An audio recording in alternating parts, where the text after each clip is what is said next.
we're talking about magic in the world and what that means. I mean, we can define magic in a lot of ways. And Dean Foster, you're just staring ahead straight into space. Do you believe in magic? Oh no! Yes, what? Yeah, if we say another bar of that, and we're going to have to pay, huh? Okay. Licensing. Yeah, there's licensing is really upset about this. So you even had the lyrics that time, and they may have been right, which is scary. So it's magic, man. It's magic. It's the Magic Man. It's magic. So is this a cultural issue? Is there a cultural piece? I don't know. To this? Is there a cultural piece to it? And why should we be thinking about it? Because we are. Oops, your culture showing.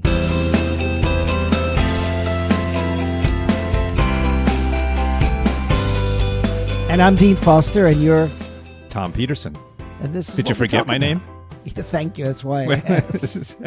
This is always a magical moment, when we get together to do these podcasts. Also, And magical in what way? I don't know. Wow. No, I mean, why do you say it's magical? Because it's because are we doing something? This takes us to the definition of magic and magical. It does. Are we doing something that is what, irrational? Wow, he killed the fun already. I can't believe it. That's maybe a record. It's What? maybe the fastest that you've killed the fun in the discussion. And Just suck the fun right out of it. Just take it right out of there, it. it's gone. It's gone. Anybody tuning in for fun? Forget it. We're done. Fun? No. No fun. Interdit. Take your fun and leave. But different cultures have different views on magic. Do they? And what one culture might say is magical, another culture might have a very rational scientific explanation for it. Yeah, name one. Well, Western cultures It's my job. That's what I do here. often default to a scientific explanation. If you can't define it or explain it scientifically, then therefore sometimes some other people would say it is magical or superstitious or spiritual or whatever, but there's no rational reason for it. Magic is one of those pieces to that non-scientific side of understanding things. Okay. Is it purely entertainment? I mean, I think magic shows, magicians, card tricks, charlatans, all of that has a certain tradition. But magic is also very serious business and a very serious part of a lot of cultures. Now, in this case, right now, we're not talking Harry Potter magic. We're talking, at least I don't think we are. Maybe we are. But we're talking the actual belief of things being done and being created or fixed or adjusted or anything along those lines that are done through a way that isn't understandable to the average person. Understandable rationally. Yeah. Right. Yeah. Scientifically or with a scientific Right. basis. Well, they may be scientifically and there may be a rational explanation to it, but it certainly can't be part of the scenario. From if it's going to be magic. From an anthropological perspective, to just share this, magical thinking is all about thinking in a way where you're putting cause and effect together unscientifically. So, you see the combination of certain ingredients in a cauldron, and if you believe that this is going to turn average metal into gold, you throw the metal in there with all these ingredients and you say some magic spells, and if you believe hard enough, I guess it does turn to gold, right? If you take out whatever the result is and call it gold. If we call it gold and label it gold and treat it as gold, it's gold, right? And this kind of magical thinking is a way that a lot of people get through the day, you know, and at the end of the day, they believe whatever it is they want to believe, even though it's provably false. That's magic. And evidence is not required. And I think a lot of cultures selectively choose to interpret their experience of reality that way. And we all do to some degree, more or less. Right. Okay. So, but in the cultural world, the world of cultures, what roles might this play as we go along? I mean, historically, we know that magic has been looked at as being potentially the religion of the time. I remember my grandmother used to believe in the Kanahara. which was this Eastern European Jewish thing, which was like the evil eye, and that somebody the baby got sick because somebody cast an evil eye on that baby because they had some reason to do so, right? So a curse of some kind. Right.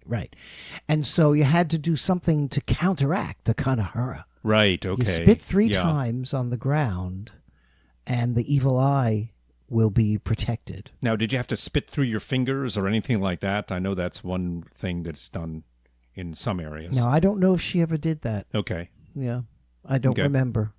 Did you ever see her spit? Oh, yeah. For this? Oh, yeah, she would do that, and she would speak very seriously about this. Okay. And I know, and there are versions of this, in so many cultures. In Latin culture, there's a form of a casting of an evil eye. Okay. In many Mediterranean cultures, there are. Certainly in the Levantine cultures and in the Arab world. Not so much in modern Arab because that's been dominated by Islam. But even pre-Islamic traditions include this idea of an evil eye that needs to be cast out.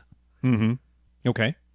Well, then this whole concept of magic then permeates these beliefs, the belief system, right? Especially if the culture is an old one. I mean, the older a culture, the more pre-scientific the base of a culture, the more these kinds of issues will definitely be part of daily tradition, whether people even believe it in or not. It's the tradition. People walk around with amulets. Yeah. And they may not even know that they're amulets. I mean, they may not even know that they come out of these pre-scientific traditions of magical thinking. But the North African hand, it's a 5-fingered hand, and you've seen people wearing that around their necks. That's become part of the Jewish tradition of North African Jews. But it comes out of an ancient magical way of thinking and a magical way of protecting oneself from evil curses. And a lot of good luck charms. And what is a good luck charm but a magical way of thinking? Yeah, right. And people might carry those for a variety of reasons. I mean, and they can do it. They might have a good luck penny or some other coin. And what was the poor unfortunate rabbit? Where did that come from? The rabbit's foot. Yeah. Oh, hey, Torrin, how are you? Oh, hello. Good. Here's Dean. Here's Tom, and we didn't. Oh, no, Torrin's with us. Yes. Are you going to forgive us? Are you going to forgive us? You're over there in the corner. We didn't even see you. We're just ignoring you. Oh. I don't have a blanket on me today, thankfully. That's good. You were healthy the last episode, so we expected you to be healthy again. And in fact, I'm hoping you do have a good luck charm on you so that you can now stay perfectly healthy. And is there some performance we can do? What kind of magical penance can we do to redeem ourselves from the almost irredeemable oversight of not having introduced you when we so selfishly introduced ourselves? Wow, that was long and boring most of the time. I felt like that was penance enough, right there. I think it was. I think Moving so. on. Just getting through that. How about a Quidditch match? I would enjoy that. That would be fantastic. Now, isn't the idea of penance a form of magic? Well, it could be. The whole concept. I mean, there is this fine line between religious belief and superstitious belief and belief in these things that cannot be scientifically or evidentially proven. Yes. Right? Yes. And so certain religions say that if you go through this kind of ceremony, then this will be the result. Yes. And it will prove to be either beneficial or not. Right? However, we look back. Is that magic? There's a magical element to it, I think, because if we look back at cultures, an element of magical thinking, right? Right. If we look back to cultures historically, and especially ones going back, let's say ancient Rome or ancient Egypt, anything in those times, the Mayan civilizations and so forth, and we look at things that they did.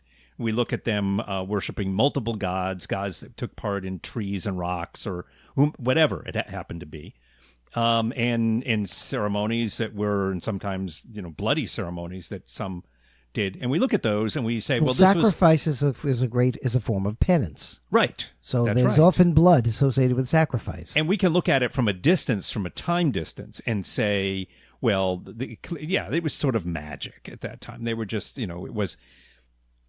But in the time period, well, it's easier for us to say that if we don't have this, if we don't have that, if belief. we no longer share that belief. What I'm saying is, in the time period, they're not looking at it like that.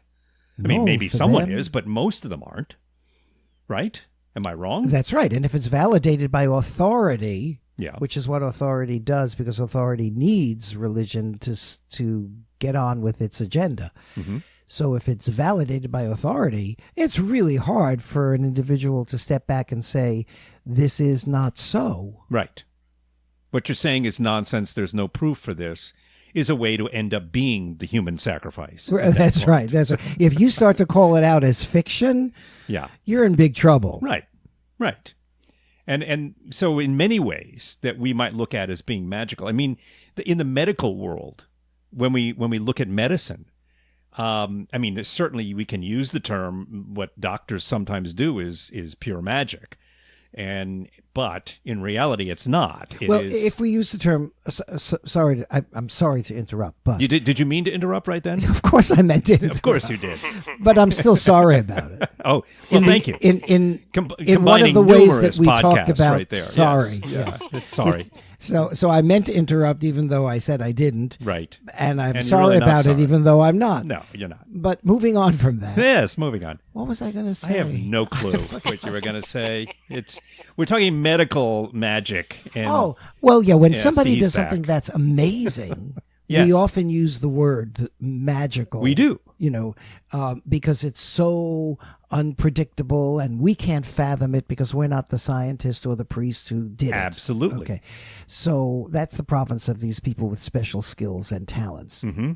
So we call it magical. Well, so, I don't know if it's a problem with them. It's a problem of us, the way we're treating them. We should not treat any of them as being magical. They're skilled. They're skilled at what they do.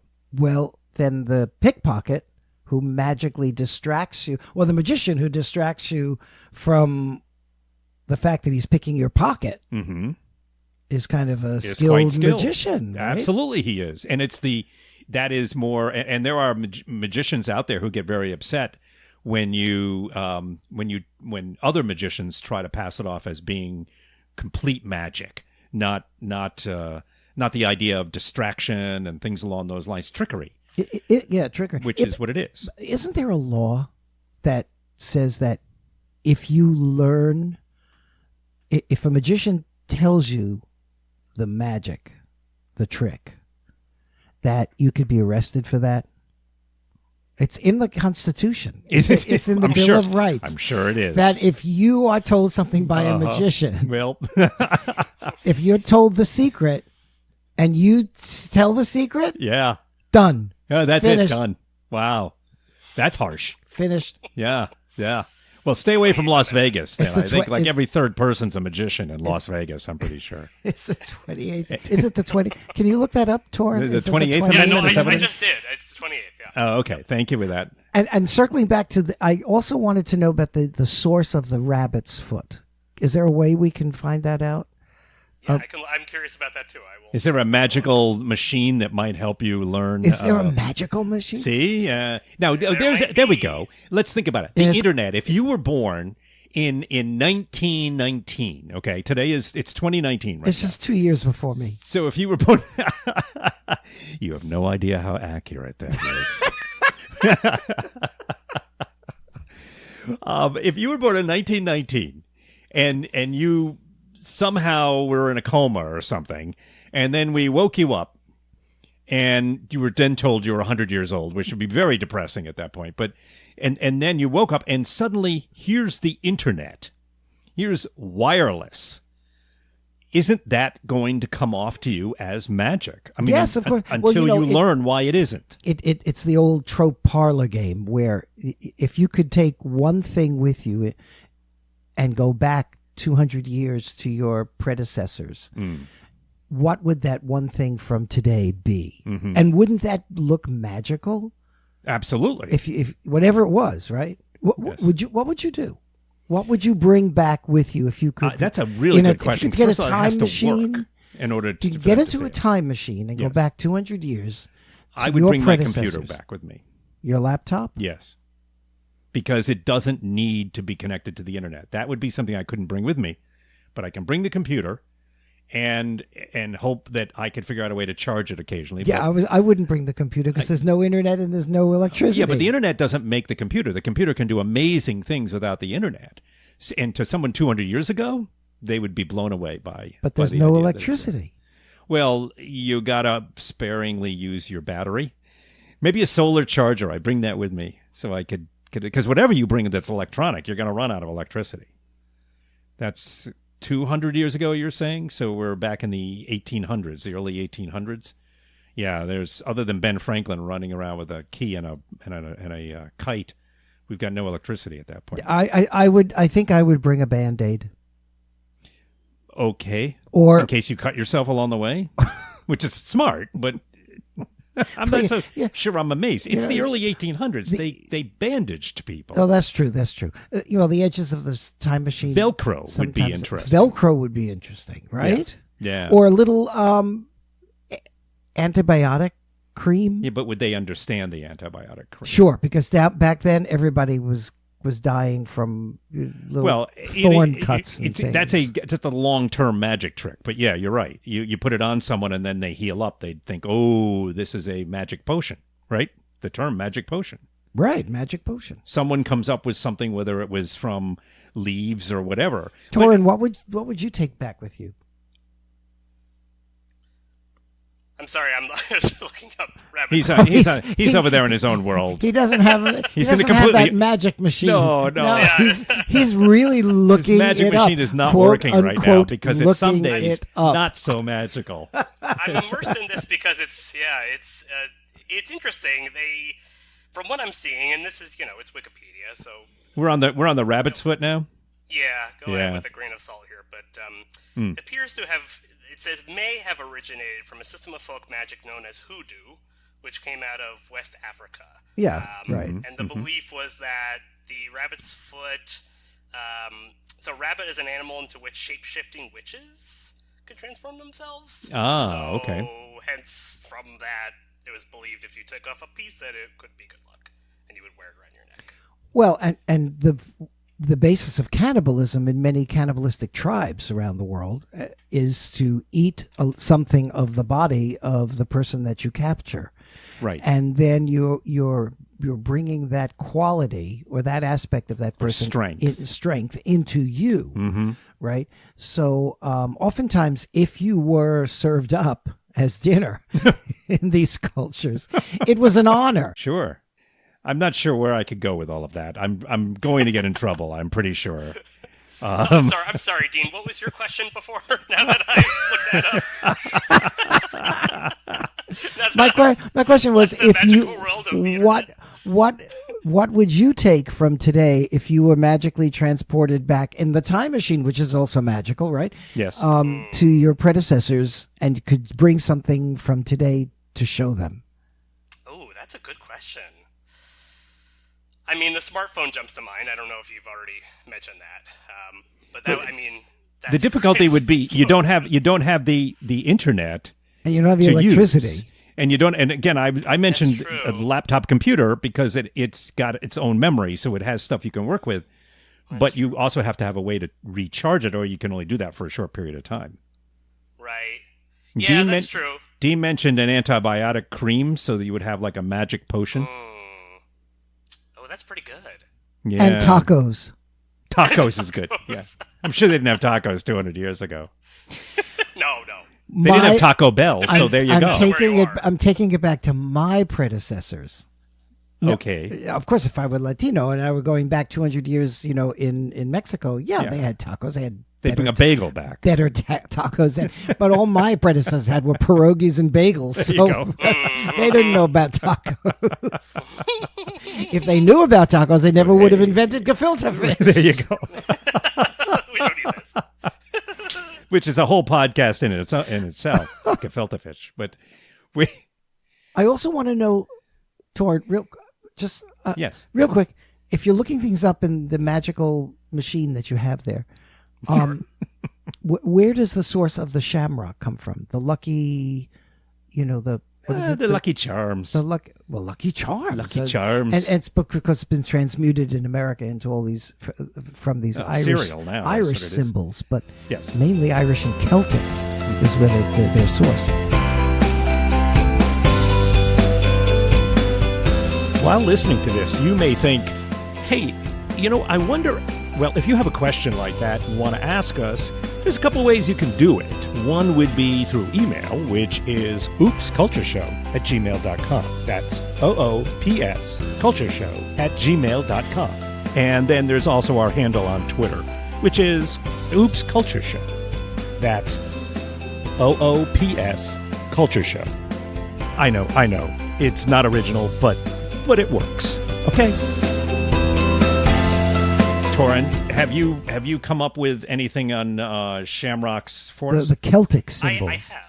Okay, Yes, what do you got? From the authority of finegardening.com. So I you always go by them. I never start the day without looking at A their stuff. true magician. Yes. Oh. This is not an advertisement for finegardening.com. Okay. We're not being paid by them. Unless they're going to pay us, but okay. So, yeah, exactly. Then it'll happily be an ad for them. I actually looked up knock on wood, too, so I'll get to both of those. So what they say is, according to legend, the shamrock was a sacred plant to the Druids of Ireland because its leaves formed a triad. And 3 was a mystical number in the Celtic region. Of course, three is mystical Right. everywhere. Yeah, the 3 is, whenever you tell a joke, you always tell one thing, the second thing, and the third thing is your bang. That's your punchline. And you know where the source of the magic of 3 comes from? No, I don't. It's the source of patriarchy. Okay. You're not going to give me any more than that? That's it? We're done? It's the physical aspect of a male that distinguishes them from a female. You're talking about the fleur, boys. The fleur de lis. Yeah, okay. Okay. Well, I suppose there's a whole lot of themes in and The around Father, all the of Son, that. and the Holy Ghost. Well, I know, but that's down the road a ways. The trilogy, Or up the thigh a the ways. triad goes back. Neptune carried a triad. Well, it just gets repeated. Absolutely. Every Oh, there's culture. nothing new. It's all of this stuff gets stolen from other stories that were told in the past. Just we don't remember them, or we never heard them in the first place. So the Druids had the same worship of 3, and therefore, if you had a 3-leaf clover, it was common, but a 4-leaf was uncommon. But the 3. So is the. Excuse my ignorance on all of this, but is the shamrock? And I have an Irish background, but it means nothing. The 3 the shamrock and the 4 the 4-leaf clover.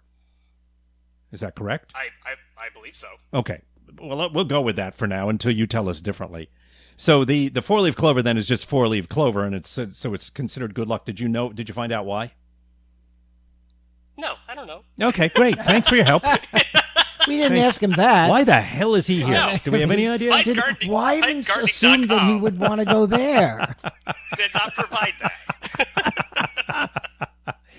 How about knocking on wood, which I'm about to do here in a minute with my head? Yeah, I did look that up. This is what I think about a lot because it comes out of my mouth quite a bit. Yeah. And the mouths of those around me quite a bit. I don't know if we want to talk about what comes out of your mouth quite a bit. Well, we'll leave it at that. Okay. And yet, why do we say this, right? Yeah.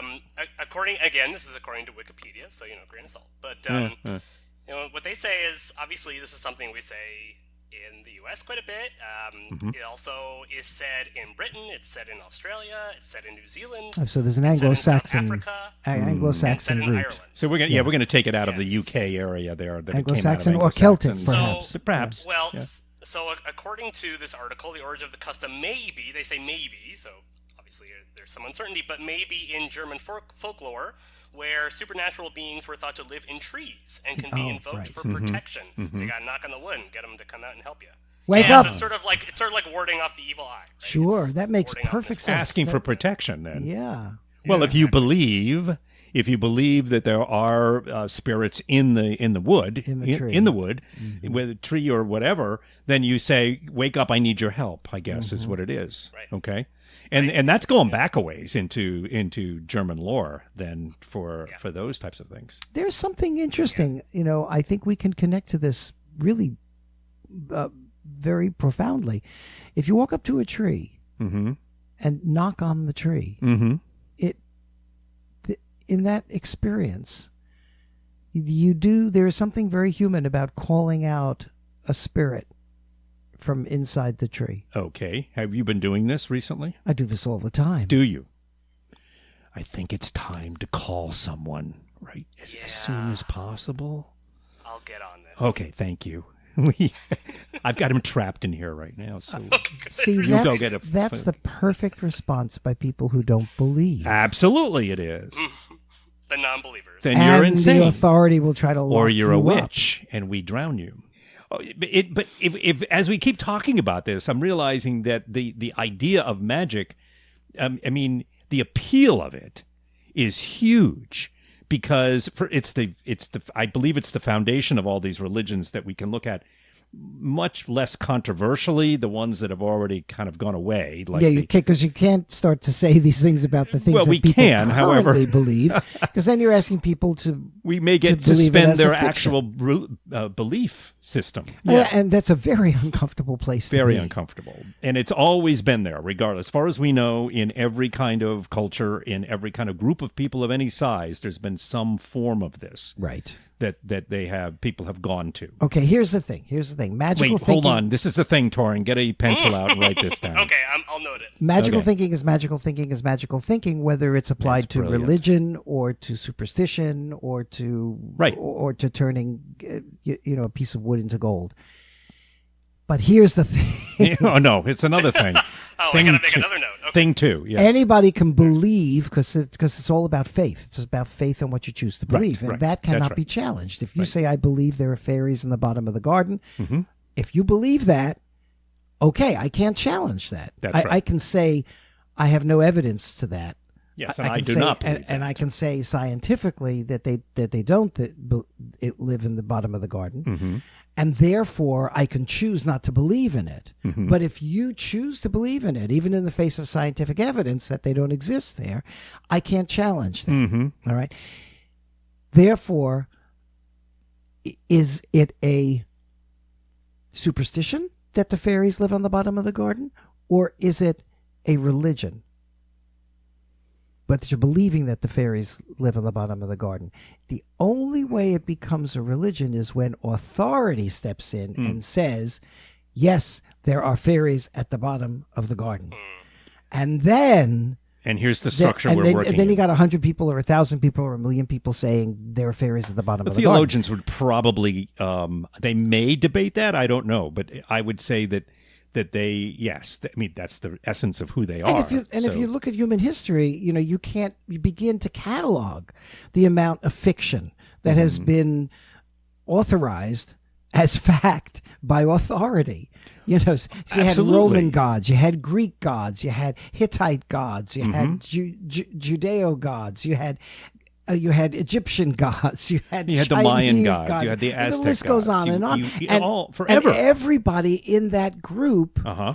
believed it and believed it as fact because the authorities That's right. made it very dangerous for you to choose not to. Well, we also knew things like the sun was eaten by a large monster Right. each evening, and then it was reborn again in the morning. And that was a fact. That was That's what a was fact. going on, and there it was. Yeah. It happened to be over those hills And- right over there and every it's, time. And it's rising on the back of a turtle. Or exactly, or we're on the back of a turtle, or who knows. And I believe the turtle thing, by the way. I think the Earth is a flat plane on the back of a turtle. Well, I have not seen anything to dispute that. I've only seen two-dimensional pictures of the planet. So there you go. In fact, here's the thing. Between Thing three. Taking a note. With Okay. three. between you and me, Yeah. it is the turtle. It's the turtle. I knew It's it. the I knew turtle. it. Which is why Hey, have you seen a three-dimensional picture of the Earth? it's one of no. No, nor have I. No, no one has. Right. So if you pose a situation where we don't have the scientific knowledge or equipment to actually prove or Right. supply the evidence, Right. then you can default to belief. You absolutely can. I mean, other than the fact that the bottom of the ship disappears before the masts do, which is absolutely not what would happen under those circumstances. But other than that, we have no proof whatsoever Right. of it being anything but a flat flat Earth. I'm sure I've offended someone out there with my anti-flat Earth opinion, but there you go. Deal with it. I'm going to go back to Harry Potter here for a minute, because Harry Potter was a phenomenon. The whole concept, the books, the movies, everything. Magic in medieval England was a very powerful force. I mean, it was a very powerful force, but it's a powerful force today. I mean, to this day, from the beginning of the first release of the first book. Well, it became, yes, but it's fabulous. And that's what I'm saying. And the word fabulous itself, it implies magical. Does it? Well, to be a fabulist is somebody who tells stories that have no basis. To be the word, sort of like our podcast. Yes, absolutely. The word itself. We should have called it fabulous. Something that's fabulous, even used in our vernacular. It's fabulous. It's like beyond belief. It's beyond knowledge, but it's also beyond belief. Yeah. And yet, I want fabulous. To believe it. Because it's kind of fun and interesting. Well, it's liberating to try to think that there may be another way of seeing things that makes the world a nicer place to live in. Right. And so where I was going before, once again, I was so rudely interrupted. Who did that? I don't know, but they really have to stop. The idea of the Harry Potter thing, what I'm going with, is that in so many cultures, this thing has been turned into so many languages around the globe, and it is incredibly appealing throughout the planet, really. Most of the planet is familiar with this whole idea, so that it appears that it is a cross-cultural appeal toward magic, and I mean they refer to it as magic. That's in the book. J.K. Rowling refers to this as magic, and so we see it that way, and so it's which is brilliant on her part. Because everyone can deal with that under those concepts. We can deal with it on whatever level we want to, like that. But we have, I think, as cultures and throughout history and continuing today. I mean, people believe that certain animals will bring them benefits. People believe that, is it magic to feng shui? Is that magic? Yeah, is it magic? I mean, if we have no scientific evidence... Right. Or if we're lacking in scientific evidence and believe that in the future we will not have any to prove it, then at this point in time, if you believe it, it's magic. And that's a very strong cultural influence right there in that type of thing. Absolutely. We've talked about that in past podcasts about where things are placed. If you go into a Chinese restaurant, or you go into a Korean restaurant or a Japanese restaurant, you will see things placed in different ways and for different reasons, but they have a belief system to them. I know the kind of food that I'm going to get if I walk into a Chinese restaurant just by looking at the placement of the objects. You know, whether it's going to be Sichuanese or whether it's going to be Hunanese or Cantonese. Cantonese is from the south of China, where Feng Shui plays a large role in life, and so what you got lots of Hong Kong restaurants in the south of China, you know, so you'll see this kind of food there. Well, if there's a water element up front, like a tank of fish, you know, you can order the fish, you can choose your fish, and they'll take it out of a tank. But the water is a feng shui element, which is bringing good luck into the restaurant. And there'll be a mirrored wall in the back because that reflects the bad forces out of the restaurant. So if I walk past the restaurant and I see a mirrored wall in the back and fish tanks up front, I know the kind of food I'm going to get. Right. You know, that's an element of feng shui. Yes. Absolutely. Right. And but you can recognize it because you recognize the culture that's dictating that portion of the feng shui. And that is, and you can recognize that within the scope of things. I'm saying, okay, see, that's a rational approach to it, as opposed to the belief system that there is going to be a drawing of good luck or a bouncing out of bad things that might happen to you. That's superstitious, right? You know, well, lucky and maybe unlucky. It is, but I am a strong believer of the idea of, as you know, of the idea of energy, and that's something we can prove. Energy is there, and it has no beginning and no end, and which reflects an awful lot of things that have come up in religions throughout the history of humans.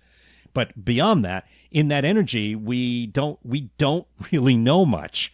We don't know exactly how energy behaves in many different ways. Can a human through different sources and through using materials or water or mirrors or rocks or stones or plants or other creatures or whatever, can you impact the energy and in fact have these results? Maybe. That's as much as I think we can say about it. I don't care who it is. And the fact that we can't say more may be due to the fact that there isn't any more to say. So therefore it's just belief. It's not scientifically It may evidence. just be belief. Or but again, it may be that we don't have enough science yet to show it. And do the cultures show us then that if you have the strong enough belief, then in fact there is a direct impact by these types of things. Well, that's kind of like the placebo effect, that if you right, truly which may or may not be a some, real effect, although which becomes a scientific fact. Right. That's so if right. a person is given a sugar pill instead of given penicillin or whatever else it is, although I don't think I'd go there with penicillin, it's a little dangerous. But if they're given something instead of what we would normally consider pharmaceuticals, and they still come up with the result that is there, which happens. I mean, doctors, scientists. That's why they call it the you. placebo effect. It's the placebo effect, but another person can take the sugar pill and not be impacted at all by it. It will not positively or negatively impact them because it turns out it's the sugar pill. And the believer will say that's although because the sugar probably is bad for you, but that's another and the story. believer will say that's because they didn't believe hard enough. You didn't, right? That's right. And the non-believer will say, no, that's because it really didn't have any scientific effect. Had no effect. And who's right? Depending on your culture, right? Depending on your culture and whether you want to believe that that's the case. Now, wouldn't you want to believe, and this goes to, I think, or I was going to say I believe, but I think that it's like Harry Potter. Harry Potter, the nice thing about that was it gave solutions. It's almost like the and I was a big time superhero comic fan when I was a kid. I bought them all the time. Well, Superman, Batman, Aquaman, the whole Flash. superhero thing is all about Superheroes. magical powers. Right. Right? So is this within cultures? Yes. It's again throughout the world. This is part I mean, of if you believe in that, that you want to believe in that Superman, could see through. Well, this is part of its appeal because people want solutions, and that's where I think this is taking us. And therefore, that need can be manipulated by power elites who claim to be the authorities and the holders of the keys, and the whole notion of trying to establish what is sane and not sane is really about what is allowable by the authorities and what is not. Yes. Right. Who has the power to be able to say that? They're the ones who dictate it, or they're protecting themselves from what they perceive as a threat. That's right. Yeah. And To that's their how they authority. can use that. Right. So, okay. Well, that's interesting. That's an interesting one. I I think can the see Wizard how of that Oz, I works. think, was a marvelous metaphor for that. But when Dorothy pulls the curtain back Yes. and she sees what the authority was really about. Pay no attention to the man behind the curtain. There is, yes. Pay no attention to the man behind the iconostases. Pay no attention to the man behind the bema. Pay no attention to the man behind, yes. Whatever it happens to be along those lines. Absolutely. Fill in the blank. Yeah, it's a that's very. But the Wizard of Oz story, by the way, is quite a deep story if you really really look into it. Not to get off onto that, but there's a lot of symbolism, significant symbolism in that story. A remarkable amount, and there's a very very profound connection between the Ramayana and the Wizard of Oz, and the story of flying monkeys. And that exists in and Ramayana, by the way, is one of the great Hindu myths. And that also goes to the idea that there really isn't anything new anymore. And there hasn't been in quite some time. That, as we said before, Shakespeare really didn't create any of his plots. Or that who was the author, Frank, of the Wizard of Oz? Baum. Frank Baum? Frank L. Baum? Yeah, just took a really good story that millions and millions of people had been believing in for millennia, and said, well, if it's good enough for them, let's transmute it for the West. Sure, whether that was done consciously or unconsciously, subconsciously, we it don't doesn't know. really matter. We don't know. Yeah. But that's But there what are a lot happens of elements today. to it that would be almost plagiaristic if it occurred today, I think. Well, possibly if we care enough about the other version of it. Yes, that's right. And if we don't, then we don't care. If enough people even knew about it then. Right. Which in the English speaking world we probably did not. Right. Most likely. So check out the Ramayana, folks, if you don't I read know it in it. college, and it made me think of Star Wars. It's that Interesting. that mythic Okay. structure. Well, Star Wars is nothing new in Star Wars either. I hate to it's tell that that. mythic structure. Right. Sure. That's right. Yeah, sure. All of those types of things are. Not that there's anything wrong with that. That is. No, it obviously it why works not build across on time. really fine structure? Yeah. Yeah. Build on a good Obviously, people foundation. enjoy it. Well, Sure. that's always the problem. When something is that good, you get people, let's use it again somehow, which is fine as long as you don't. Well, you've got to bring your own message to it or your own twist to it. Yep. It's the hero's journey, Joseph Campbell, and you just adapt. Yeah. Right. That's right. Well, all right then.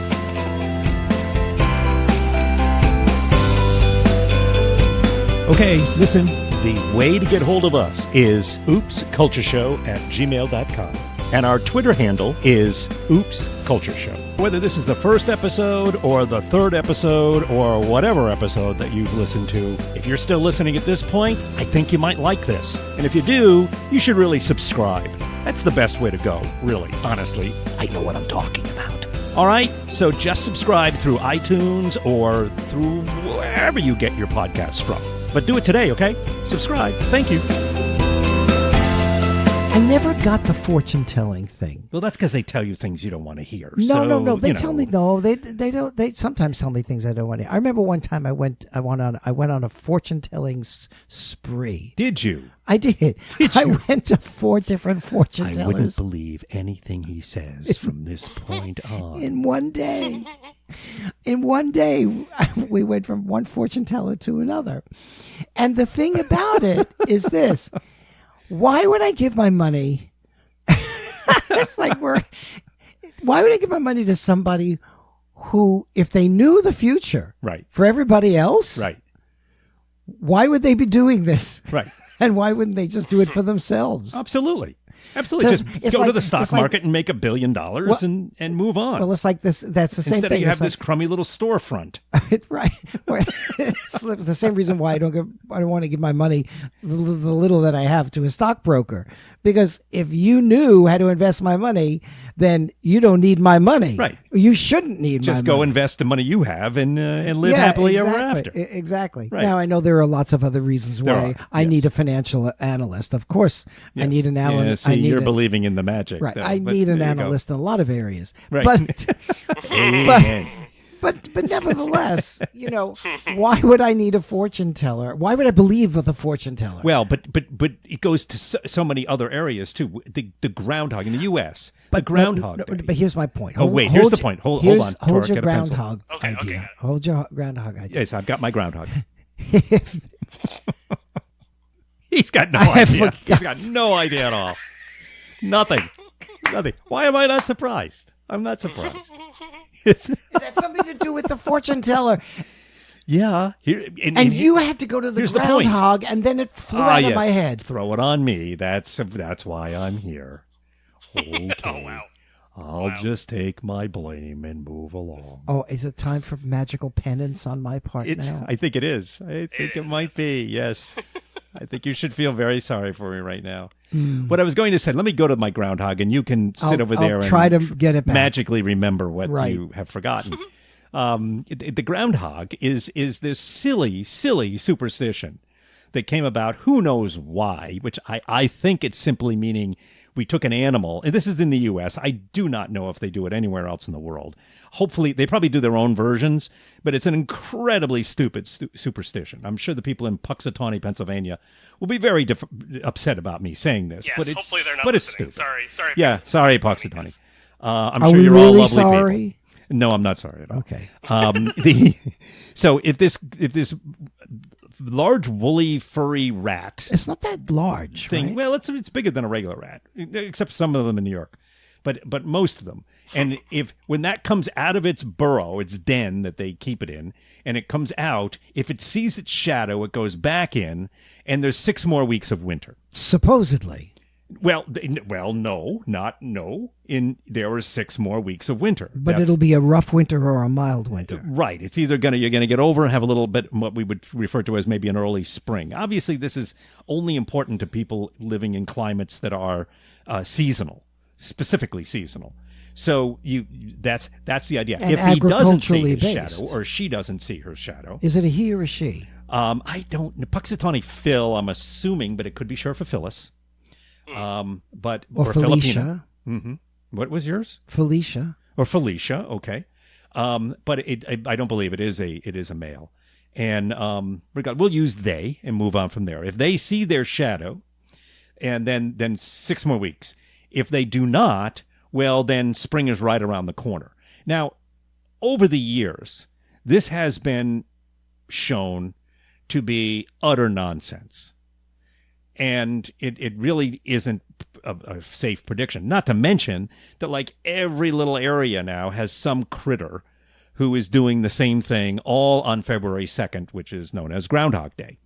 And that's when we bring them out. So is it going to be right? Well, it's a 50-50 chance. You could flip a coin and get that. But no, there is a scientific aspect to it because if I'm running a ski mountain, I probably would like 6 more weeks of winter. If I am looking forward to warmer weather and getting outside more and so on and so forth, I don't want it. So to some group, Puxatawny is going to give an answer that they are not pleased with, or they're very pleased with. And those who are very pleased with at the time when they're very pleased with it, why not buy into it? It's telling me what I want to hear. Well, especially when authorities are give it their verifying blessing. Mm-hmm. That's right. I mean, the media covers this thing when they take the rat out of the hole. But they cover it for one simple reason. People are paying attention. If you don't pay attention, the media doesn't cover it. And that's the point. They believe it. And the thing about in Puxatawny, Pennsylvania, it is a moneymaker for them. As you know, the Loch Ness monster is for the Loch Ness area of Scotland. Now that's another, any kind of myth-making thing, Right.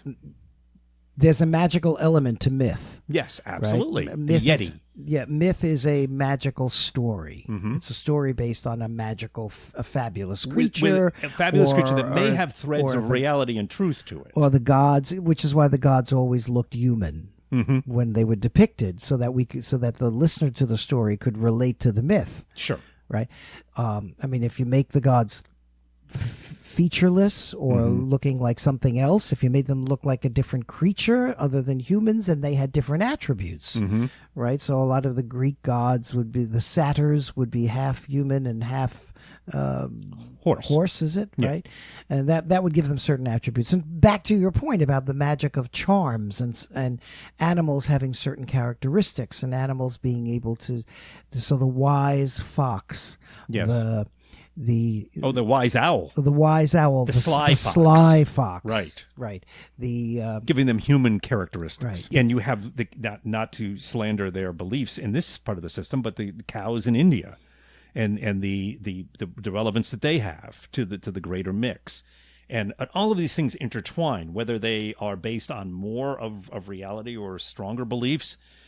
I don't know that it's going to be dictated by the time element. And it's like, if you asked me before, what would I bring back? If I'm going back far enough, I would bring back a microscope and slides so that I could show people the world that they cannot see with their eyes. And when they first did that, when Lewinoak did that, yes, people didn't believe it. Of course not. They jumped back in horror at what they were seeing on the slide. Mm-hmm. I still do, but that's a different story. It's Do you know what those little things on your eyelashes look like? Well, they look like little rhinoceros. You know that? This is not belief. If you scraped your eyelash right now and put it under on a slide under a microscope, you'd have like these little rhinoceroses. Really? Little yes. rhinoceri. Is it rhinoceri? Rhinoceroses? What is it? I don't know. Did I say rhinoceros? Grammar time. Yes. Grammar time. Grammar time. Everybody loves grammar time. Rhinoceri. Well, listen. Rhinoceri. Obviously, we've got a long way to go with Rhinoceri. this. But, oh, wait. Rhinoceri. Ding. Uh-huh. Oh, licensing. Licensing? Yes. Oh, sorry. Yeah. Okay. When we had grammar time and licensing in one swoop there.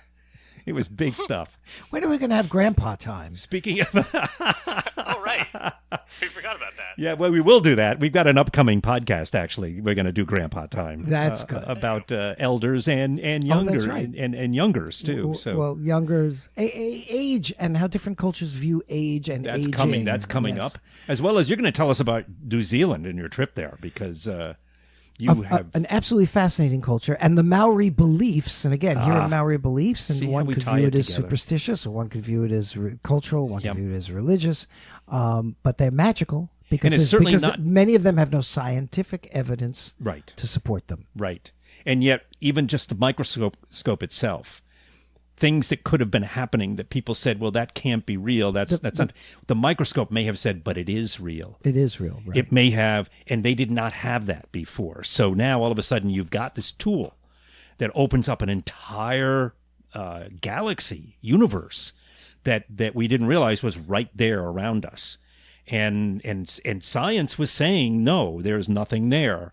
And then you see it. Until you could see it. To provide the evidence. Right. And then they're all over it, and that's great. That's what science does. But it's one of those kinds of things where you cannot necessarily just say, well, that's just superstition, or something along those right. lines, because it might not be. And if you do the argument in reverse, it becomes difficult because what happened was everybody there before the microscope was invented Yes. could not see this other world. No. Therefore, you couldn't make a case for its existence, which is why Pasteur had such a hard problem with that. Right. He thought that it was microscopic germs that were causing the illnesses, Yes. but he couldn't prove it. So people said, if I can't see it, if I don't have the evidence, Right. then you're asking me to believe something I cannot see, therefore I can't do that. Except when people want to.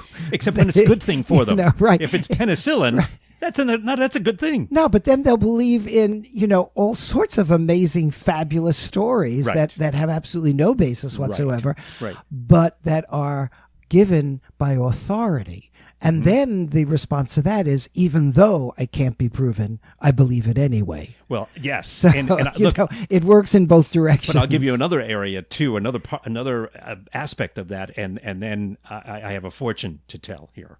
But that would be when we start talking about UFOs and creatures from another world or outer space, and in the United States there's a place called Area 51, which is supposedly hiding people from or creatures from other galaxies, other planets who have come to Earth and they've been captured or crashed there or whatever.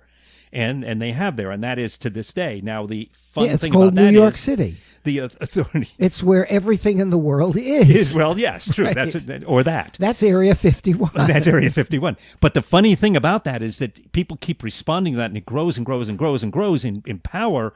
To this day, the internet is talking about getting millions of people and rushing the place now. Currently, at the time we were recording this, they're talking about doing that. And they're saying, oh, that you can't do that, but if you do, we'll probably kill you. So there's the authority figures kind of verifying things in a negative way. And as opposed to them going, this you must believe, they're going, no, you shouldn't believe. And the belief is so strong, or wants to be so strong, that it actually takes it and runs with it and makes it even bigger. Yeah, yes, I'm fascinated. I'm fascinated with the fact that people will choose to believe something that they have no evidence for, and then disbelieve things that there is plenty of evidence for. Right. Which only goes to show that the choice that's being made of what you actually want to believe in is based on not fact and not belief, but rather on fear and desire. And selfishness. Well, fear and desire, as you Which know, come out of that. That's right. Right. That's right. Absolutely. Which can be reinforced by the authorities. Absolutely. Or denied, which makes our interest piqued even more. The thing I'm going to now predict for us here. Oh, I'm this going is to the, tell you, fortune. the future that Yes. you're looking into. Yes. The crystal ball. That's yeah, right. that's the other thing. A crystal ball. Yeah. That's, They're kind of cool looking. That's That a may charm just simply thing, be what isn't that it? is about. Crystal, and who had control the magical forces? Because I couldn't do with a crystal ball what the fortune teller does. With Oh my a gosh! crystal You know ball. where we're going here? The orbs become very big players in different parts of the world too. The orbs. Yeah. But I'm going to see into the future right now. What is your future? The future is What? that we're done with this podcast today. So yeah. Ooh. Do you believe amazing. in magic? Oh, here we go again. Ding. Licensing? Yes. I know. I told him already, but okay. All right. Torin, I'm going to say thank you for your efforts today and your rabbit's foot, and I hope you have good luck throughout the day. Well, thank you very much. You're welcome. To you as well. And, Thank and, you. and let me spit on the ground 3 times to get rid of any kind of horror you might be walking around I'm also with. knocking on wood while we do. Are you knocking on wood? Yeah, I'm knocking on wood here. Okay. So anyway, that's magic for today, and magically, I am correct with my prediction. And this is the end of this particular podcast. And I'm Tom Peterson. And I'm Dean Foster. And you know what, everyone? Oops! Your culture's culture's showing. Smell ya.